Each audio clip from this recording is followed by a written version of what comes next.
Who is lying, who is telling truth? ఎవరు అబద్ధాలు చెప్తున్నారు, ఎవరు నిజాలు చెప్తున్నారు? ఇది $1 మిలియన్ క్వశ్చన్.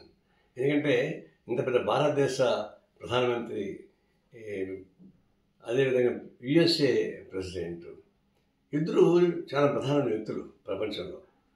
అట్లాంటి దేశాధినేతలు ఒకవైపు మోడీ, నాకు పాకిస్తాన్ వాళ్ళు ఫోన్ చేసి యుద్ధం ఆపమని రిక్వెస్ట్ చేస్తే నేను ఆపాను, మూడో వ్యక్తి యొక్క ప్రమేయం లేదు అని చెప్పేసి స్పష్టంగా చెప్పాడు.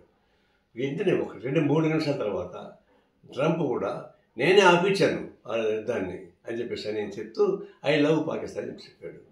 అంటే ఎవరు అబద్ధాలు చెప్తారు? ఈయన పదే పదే ఏం చెప్తున్నాడు. పహల్గాం తర్వాత దాదాపుగా 3 రోజుల పాటు ఒక 9 స్థావరాల మీద దాడి చేసే మాట వాస్తవం టెర్రరిస్ట్ పైన. అదే ఊపు కంటిన్యూ చేసుకొని పీఓకేలు కూడా ఆక్రమించుకుంటారు అనుకున్నాం. కానీ ట్రంప్ ఆదేశించాడు, స్టాప్ ది వార్, లేకపోతే మీకు ఎకనామిక్ బ్లాకేజ్ చేస్తా చెప్పని ఆదేశించాడు ఓపెన్గానే. దాంతో ఆగిపోయింది. అంటే ఇంక చర్చలు రకరకాల వస్తున్నాయి. అంటే టెర్రరిస్టులతో చర్చలకు సిద్ధపడుతున్నాడు ట్రంప్ ఒత్తిడి మేరకు.